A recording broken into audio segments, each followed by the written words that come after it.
welcome back to my channel. Today I'm going to be showing you guys how you can add a shop to any game. Now someone commented on Scratch and asked me about how they can add a shop to a robot fighting game that they already made. So in this tutorial I'm going to show you how you can do that to a game that you already have. So let's get started. The first thing that I'm going to do is share my screen so that you guys can see everything. Here we are in a blank project. I already deleted the cat, but we have a blank costume, and this is going to represent whatever screen that the user plays the actual game on before they actually go to the shop. So this is where the button for them to go to the shop would be and where they would actually play the game.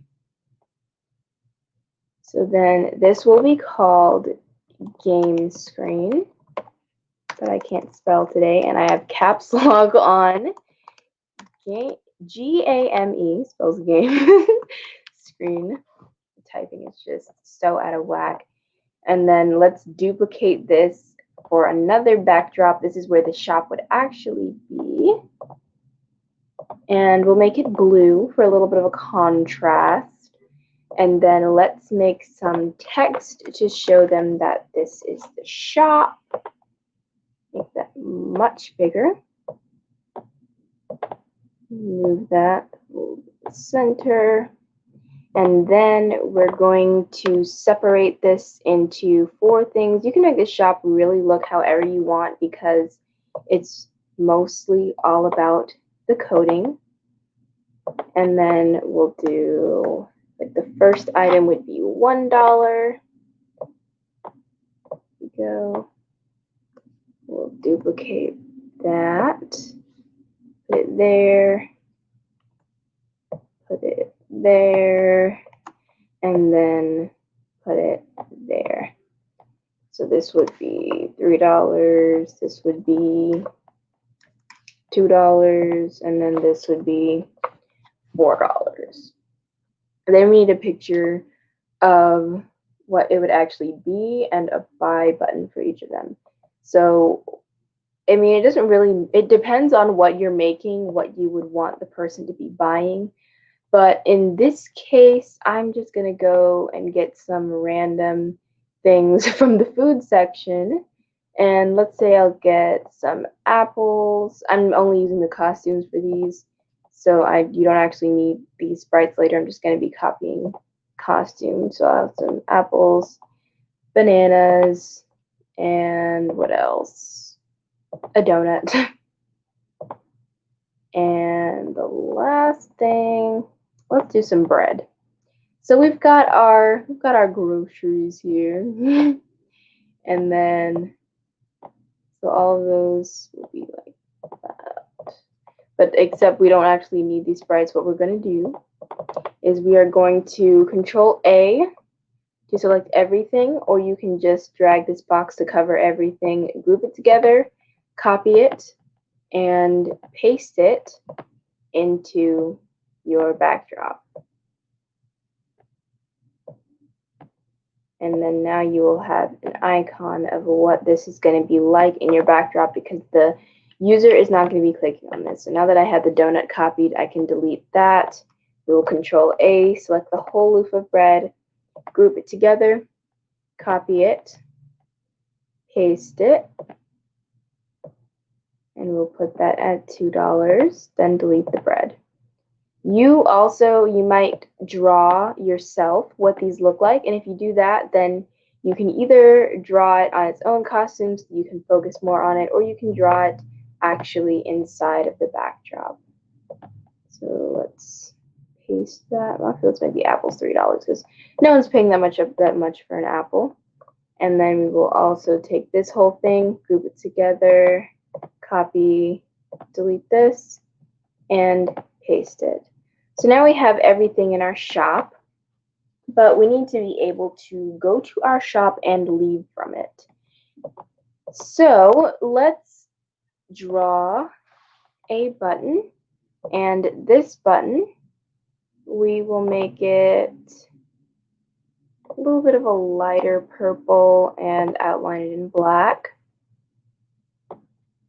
And this button should only show when you are on the screen that is the one that can take you to the shop. So before you go to the shop, because this is going to take you to this backdrop that we're on right now. So to make it only show then, because you're going to have multiple backdrops, and if you only want this to be showing for one specific one, or maybe even two, then there's a really, really easy hack that you can do. Instead of using when backdrops, which is this one, hide, and this one, and then just keep doing that over and over again, that's a lot of work. So what you can do is do when start clicked, and then take my favorite forever loops, and then get an if else, and if, then getting equals, and then go back to looks, and then go all the way to the bottom, and there's a variable that says backdrop number. There's a drop down, and you switch that to name, because, and it's easier to do name than the backdrop number, because as you make more backdrops, it might move down or the number may change. So if you want it to stay the same, then you should use the backdrop name. And our name for our backdrop, where the shop, so this one is going to be named shop, and the game screen where we want it to show so they can go to the shop, we can just copy this, or if you just remember it, you can type it. Copy what this is called, go back here, and then paste it into here. So it says from the beginning, always check whether the backdrop is on the game screen, and if so, then we want it to show, and if not, hide, because this is the only case where we want this shop button to appear. And then we also want this to be clickable. So when we go to events, let's take out when this sprite is clicked, then go to looks, and switch backdrop to shop, which unfortunately I named a hop because I'm having problems typing today. I'm actually doing this on my mom's computer, which is way bigger than mine. I'm used to kind of a smaller keyboard. So when we are in the shop, we can see all of our things, but we don't see this shop button because we are not on the gameplay screen, which is wherever your game would be. So if we go here, then the shop button appears. If we click on it, then it takes us to the shop. So we have that down. Now we need to make everything buyable. So let's make another button. We will paint one. And actually, let's not paint a new one. Let's right-click the shop button and duplicate it. But we're going to take some other stuff out of it. So instead of it showing on the game screen, we want this button to buy, let's say the donut. This one, we only want to show on the shop screen. So we'll change this to shop. So now it will only show when we're on this backdrop. And instead of this button saying shop, we'll have it say buy.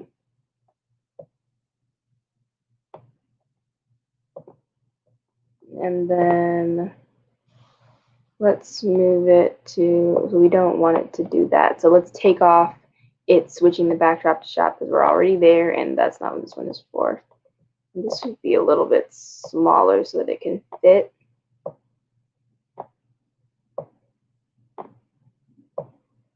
And of course, remember, you can always change what you want your shop to look like. Since this last button matched the backdrop, I think I'm going to make this one kind of bluish or something so that it will also match the backdrop-ish, kind of. There we go. So now this button will be used to buy the donut. And since all of these buttons are going to say buy, so that we don't get them confused, let's name them donut button. So when this sprite is clicked, we want it to, so when you buy something, you have to have enough money to buy it. And when you buy it, it should also add whatever you're buying to your inventory. So we're going to go to variables, and we need a list and a variable, because if you want the user to be able to do something with the things that they own, then they should also have a list for what's in the inventory. So the first variable that we're going to make is the money. So we're just going to name this $, because I think it just looks better when you put a dollar sign, and it just shows you how much money you have like that. So that will be our money variable. And when start clicked, we'll have them set their money to, let's say they start off with 20 bucks. And then, well, let's say, well, how many of these are there? There are, that's 6, 10. So let's say we start up with $10. And then when this bright is clicked, we need, if they have enough money, then they can buy it. So if they have enough money, so we get an if else, and then if, and then getting more than, and the more than is the one with the open face of the little arrow is facing the right, not the right, the left. So then if dollars is more than 0, and we're not going to use 1 because if the money is more than 0, so for the donut costs $1. If their money is more than 0, then they'll have $1, which means they can buy it. Or say if we were doing the bread and the bread costs $2, then they would have to have more than $1, because if they can only buy it if they have more than $2, that means that they can't spend all of their money. They'll always have $1 extra. So if their money is more than 0, then we will change their money by -1, which is the price of the item. So we'll take away their money, and then we will also add a donut to their inventory. So then to add to the inventory, I also cannot spell. I'm still not able to spell today. Inventory. So that's a new list called inventory. And you will not be able to see this in the game unless you want the user to be able to see it. Then you can add it so you can open and close that list. But for now, you don't need to be able to see it. So then add donut to inventory. So I will show you later what happens when you have that in your inventory. But for now, it will take away your money and you have a donut in your inventory. And then if not, if you don't have enough money, you don't want them to go into the negative, then we'll say not enough money.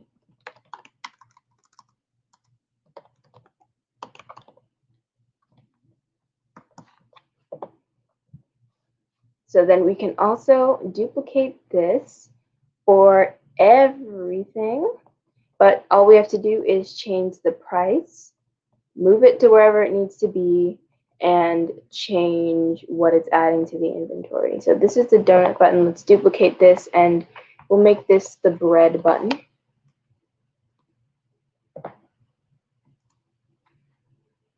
And we will move it. Let's disconnect this so that we can move it and it won't change anything. And it's not really enough space, so let's move that donut a little bit closer to the $2 so that there's room. There we go. So back to the bread button. If the money equals more than 1 this time, then change their money by -2, which means it'll take away $2, and add bread to their inventory. And of course, this will also do the same thing where it adds where it will only show when you're in the shop. So this one is done. So we've got 2 buttons so far. Let's duplicate this one more time. And I also took out the set money to $10 because we already have that in the donut button, and it's just kind of unnecessary for it to still be there. So this will be not bread button 2. This will be apple button. And for the apple button, we will have it, if money is more than 2, then change the money by -3 and add apple to the inventory. Then one more time. Oh, and let's move Let's move this apple button to where it belongs. Right here. And then this banana button. Oh, let me reconnect that. And then this banana button, let's move that to where it should be. But both of these are actually, they're really, they need some more room. Let's move them a little bit closer. So let's rename this to banana button like we renamed everything else. Banana. I said banana. Oh, this is what I'm doing today, typing wrong. And then let's change this to banana, change this to more than 3, and change this to -4.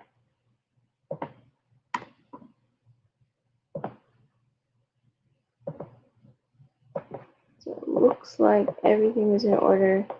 And then all we have to do is move the buy button to the right place. And then now that we're able to go into the shop, we also need to make it so that we can go out of the shop. So let's duplicate this shop button one more time. And instead of only showing on the game screen, we want this to only show on the shop screen. And when the sprite is clicked, switch it to the game screen instead. And we want this to look like, let's just make it a back arrow. And for a back arrow, they have arrows in here. So we can just use that. And then let's show this so we can actually see it. And disconnect that so we can move it. And there we go. So now let's test this out. And at the beginning, let's have it switch to the gameplay screen so that we'll start there. So at start, we can go into the shop. And we can buy everything. I bought a donut. Now I took away some money. It's taking away more money. Now I have $0. Let's see what happens when I try to buy something. Not enough money, not enough money, not enough money, not enough money.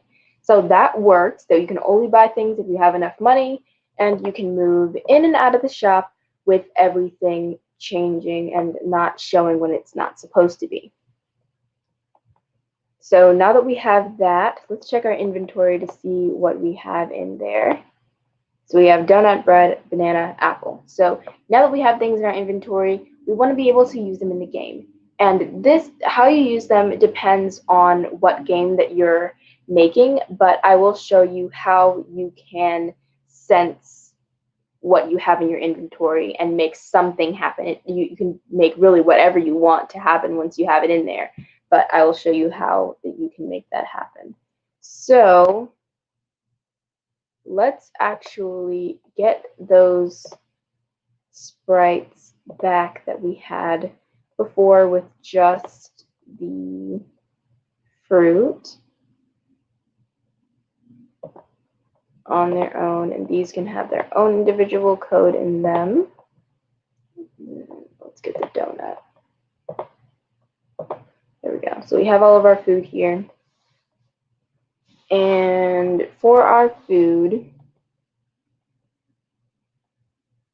then we want it to, so let's just say that for this one, when you buy the food, when you go back to the gameplay screen, it will be on the gameplay screen. So for that to happen, then we can make it stamp for, we can make it stamp the amount of times, we can make it stamp for, let's see how we do this. I don't know if you can tell how many of something that you have in your inventory. Yeah, I think you can. So for these, then you can make it so that if your inventory contains, you can, like here it says if inventory contains thing, then make it do so, then you can use that in if and make it do something. So at start, we want this to hide because they will obviously not have bought anything at the very beginning. And then when backdrop switches to game screen,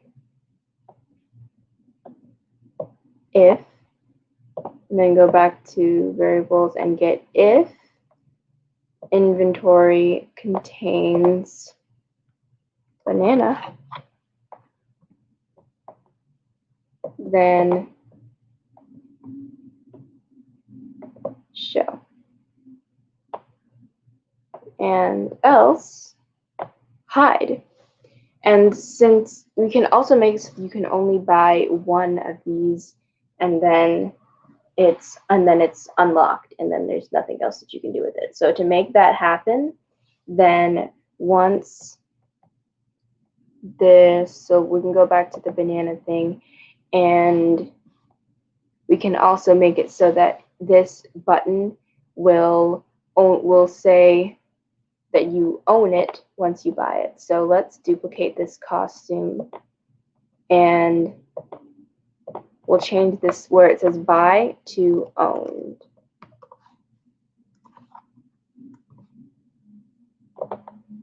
So you cannot buy it multiple times,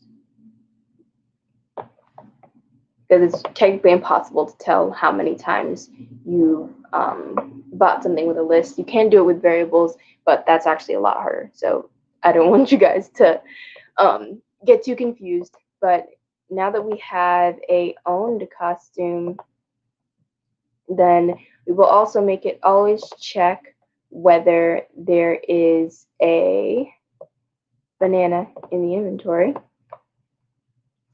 Wait, let's get banana. So if there is a, let's get an if else. And if there is a banana in the inventory, then it will switch the costume to costume 2, which is the owned one. And if not, then switch it to costume 1, where you can buy it. And let's take it out so we can change it. And then we only want it to be, when you click it, you only want it to buy things if it doesn't say owned. So we will also get another if that says if costume equals, we will use costume number for this one. If costume number equals 1, which means if it's on the costume number that says buy, then do the buying thing. But if not, then it will just say owned. And you can make it an if else too. So you can make it say that if they click on it when it says owned, then it'll just say you already have this item. So let's actually change that to an if else. And this is just, you can do it either way, it doesn't really matter. And then let's put that back together. And then say you already own this item. You already own this item. And then capitalize the Y because good grammar. So you already own this item for 2 seconds if it is owned. So then we also need to make that same thing happen for all of these other things. So to do that, I'm going to take this out and just take this and put it and duplicate it into all of these other things. And then now that that is there, we will also drag over this other thing that we coded with the inventory and copy that into all 3 of those. Then the last thing is to copy the owned costume so that it will, so that that code will actually work, because if there is no owned costume, then the code will be referring to basically something that doesn't exist. Let's go to the Apple button and make everything specific to that. So this we don't have to change, but for the inventory contains thing, we'll have it if inventory contains banana. And we'll do the same thing for the bread, change this to bread.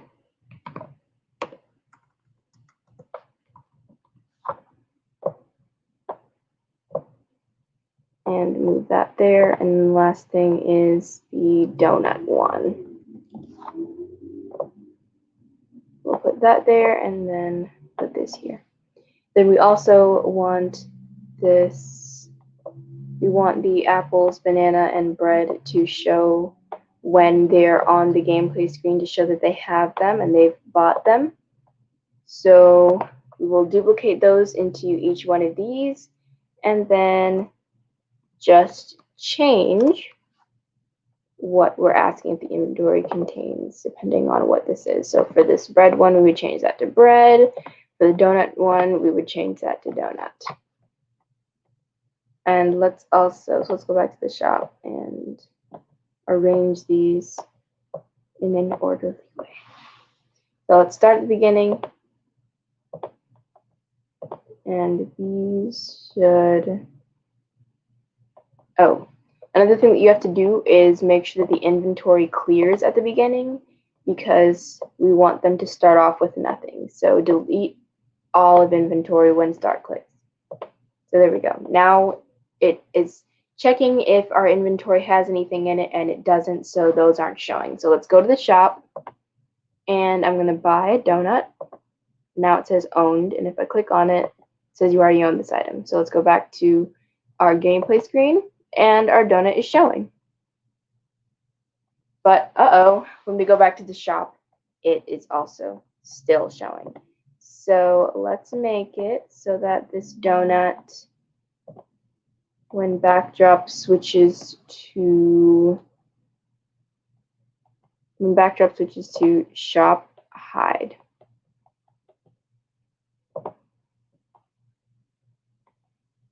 So let's go to events, get when backdrop switches to shop, hide. Then we will copy that into everything else that we have here. So now let's try that again. I'm going to buy everything. Oh no, I think I forgot to change something with the Apple button. Oh yeah, I forgot to change that to Apple. There we go.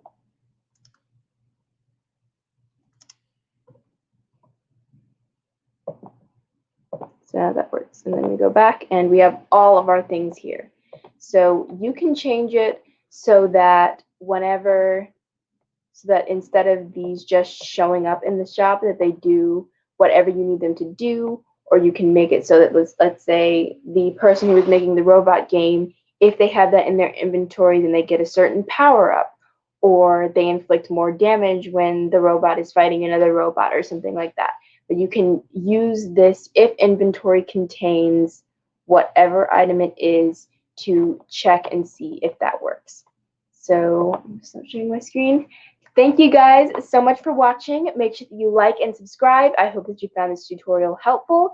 And if you want to suggest a game for me to make that you don't know how to make, or you need some help, then you can suggest it and link it down below.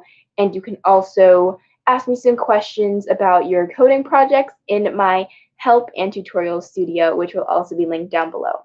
And I just made a new explainer video on how you guys can use the backpack in Scratch.